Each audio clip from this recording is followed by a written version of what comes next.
Calaroga Shark Media.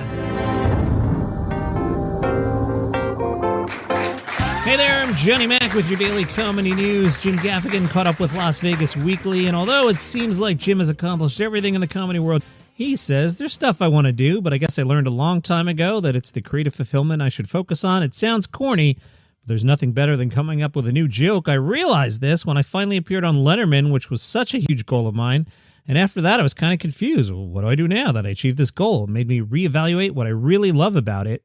Jim spoke about his kids. Their ages 12 to 21, so when we're all together, it's usually around the holidays. They consistently have no interest in attending my shows, but when they were little, we threw them on the bus for a month. They've explored the world a little bit. Jim spoke about doing SNL during the election cycle. It was bizarre, as what you would think, but also I was usually done after the cold open, so it was gearing up for 2 minutes of work. As somebody who does stand-up for like an hour, I kind of miss some of that longer process, but it was an opportunity I could never imagine. Just so amazing, and doing the 50th season was so incredible.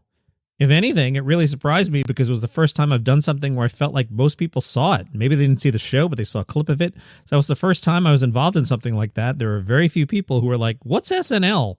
I laughed at the New York Post. They said, exclusive interview with Joe List. And I'm like, all right, but it's not like you got, I don't know, Taylor Swift. It's Joe List. No offense. I've worked with Joe. Good guy. But, you know, yeah. Well, from the exclusive interview with Joe List. Joe exclusively tells the New York Post, every time I finish a special, I can't believe I did it again. You know, you're doing an hour on stage and you're like, how am I going to write material again? I'm not going to have this much stuff. And then you do it. Feels like a miracle every time. I feel like this special is better than the last one based on audience reactions. Plus, it's the first one I've done that wasn't filmed in New York at the Village Underground. It's the first time I've cut together 2 different nights in 2 different venues, so it's a lot of firsts for me. I think it's very good. I could be wrong. As for the title Small Ball, Joe List exclusively tells the New York Post, I was opening for Louis C.K. 9 years ago, and we did the LA Forum, which is a huge 16,000-seat venue. I didn't really know him at the time. Then we all got on a private jet, and he was like, what a night. That was the best show.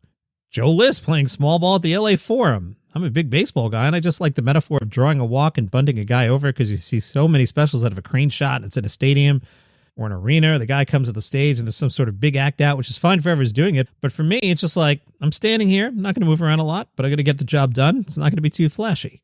I like this part too. Joe List exclusively tells the New York Post, the number one comment I get after shows is that audience members didn't think I was tall. I'm very tall, 6'2" and 180, like an athlete, but I've had crooked teeth and glasses most of my life and a bad jawline. I've been around Joe List, especially when the podcast company I worked at shared the studio with where they would tape Tuesdays with Stories, Joe and Mark Normand. I don't remember thinking that Joe List was tall. I don't remember thinking anything. Joe said, people think that I'm into sci-fi. I've never read a Harry Potter. I'm horrible at math. I've never seen Lord of the Rings. I don't play chess. And I get laid a good amount. I've had no formal education whatsoever. I went to 0 college. The other thing is I like foreign films, but I'm also obsessed with hockey. So, you know, I'm a complex guy. Brad Williams spoke to The Independent about playing larger venues. Does he change his style at all? Brad said, the show's always been sort of high energy. I've been told many times that the show was meant for theater, and maybe that's just an overcompensation for my size, where I'm trying to make it as big as possible. So this show, other than the material, in terms of the energy and the scale, doesn't change much. It's not like a Garth Brooks, Chris Gaines situation where I'm a completely different person. If you like my show, you'll like this show. No politics. I don't fancy myself a political comedian. I don't want to be a political comedian. I don't think I'm smart enough to be a political comedian. So no matter who you voted for, you're going to have a good time at my show. I want everyone just to have a good night out, no matter who you voted for. So I want you to forget about the things that are going on in the world. I want you to put down your phones and not doom scroll for 2 hours about headlines.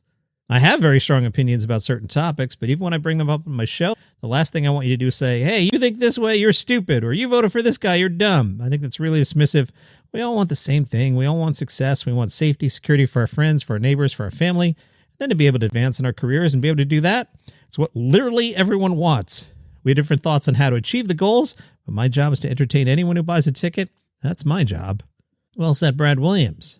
Kamail Nanjiani said, when I started doing comedy, the whole thing was in Chicago doing open mics. It was like I have to talk about stuff no one else is talking about. But now how many guys are talking about the exact same thing? Cancel culture, anti-trans stuff, whatever the F it is, it's exactly the same.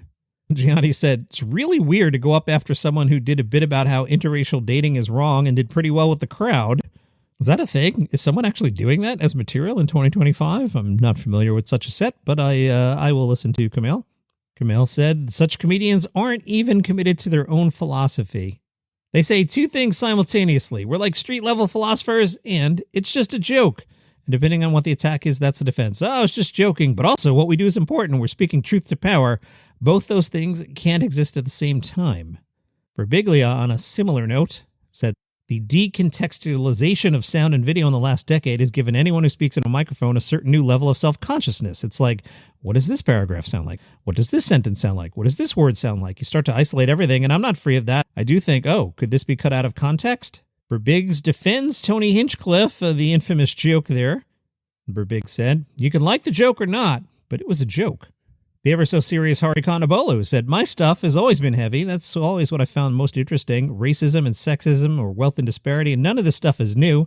They've been around since the founding of this country. So to me, I've always wrestled with the dark stuff. I've always found that the most absurd. That's the kind of stuff my heroes talked about. If anything, I've been trying to get lighter. The stuff that's heavier has more impact when it's surrounded by things that are lighter and also allows the audience to get to know me outside of just somebody who has beliefs. When the audience feels like they like you, like they know you, when you give them the stuff with the weight, it digests better. It's like the difference between a random person sharing their personal beliefs versus a friend. When it's a friend, I like this person. Now he's telling me this thing. It makes me more likely to listen. I feel like that's how I've been approaching it. Having these conversations, it definitely opens you up. Bill Burr spoke to the New Yorker about the cable news networks and said, they're trying to turn my brain to mush. And I'm helping them every night, death scrolling on Instagram. I need to start reading again. Then every election, it just comes down to immigration and the other usual 5 or 6 talking points. It's like, how we go through another election. No one's talking about the complete out-of-control greed. Most amazing thing for me during the pandemic, other than the fact that a virus got politicized, was the fact that if you had a $300,000 house and you were trying to sell it, it was difficult. But if you had a $40 million house, they couldn't keep them on the market. I was thinking, where are they getting this money? How about this? How about Democrats haven't been able to decide who they wanted for their Democratic nomination for 3 elections?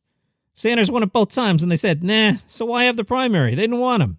Because he was going to go after the stuff that's paying all the corrupt people. And these are liberals. And then you see all the stuff that the right-wing people are doing right now, banning books, stuff like that, and liberals freaking out about that. It's like you guys are doing that 4 or 5 years ago. If you look at the news, what do they show? When they show a Trumper, they just show the dumbest person they could find, going, Donald Trump's a genius. That's what the J stands for, right? And then to show a liberal, they show that woman crying when Trump first got elected. That's not an accurate portrayal of either side. These are crazy people.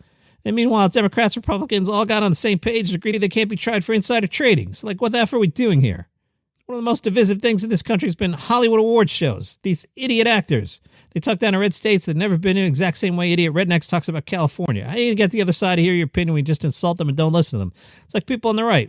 What are you, a libtard? That's the internet. The internet is you start your point off with A, F-head. Who's listening after F-head? Send your letters to Bill Burr. Happy Father's Day! Roy Wood will release his first book, The Man of Many Fathers, Life Lessons Disguised as a Memoir. It'll be out this fall. Crown Publishing says the book will delve into the lessons and values Roy Wood Jr. has distilled from the unexpected figures who shaped his life after his father's passing. Roy lost his father at the age of 16.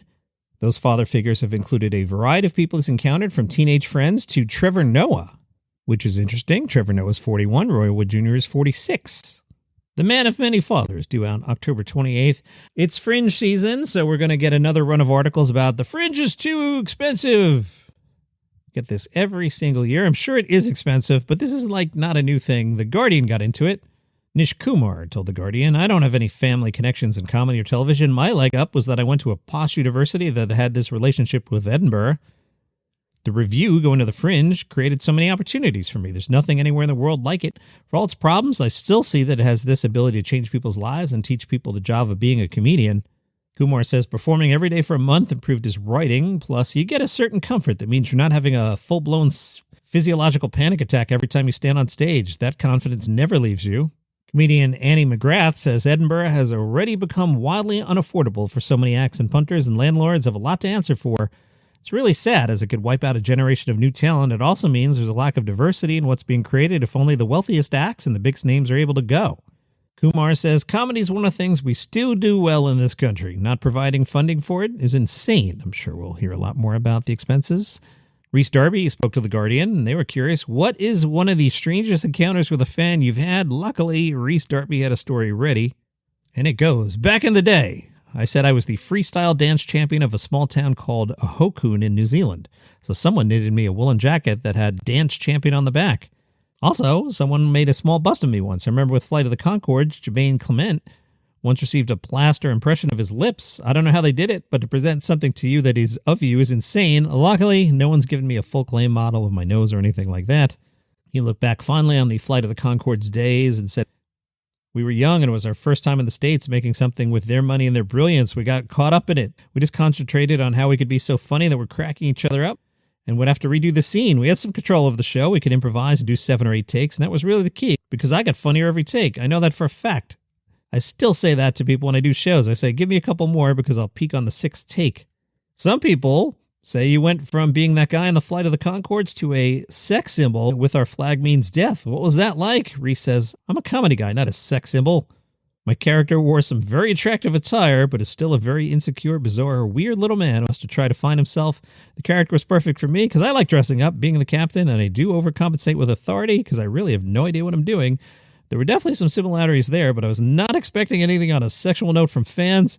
The audiences are amazing." That's your comedy news for today. If you enjoy the program, please tell a friend about it. They might like it too. If you would like the program without commercial interruption or feed drops, go to calaruga.com/plus, $5 a month. All that goes away. If you're on Apple Podcasts, click the banner that says uninterrupted listening and get a 30-day free trial of what that would be like. See you tomorrow.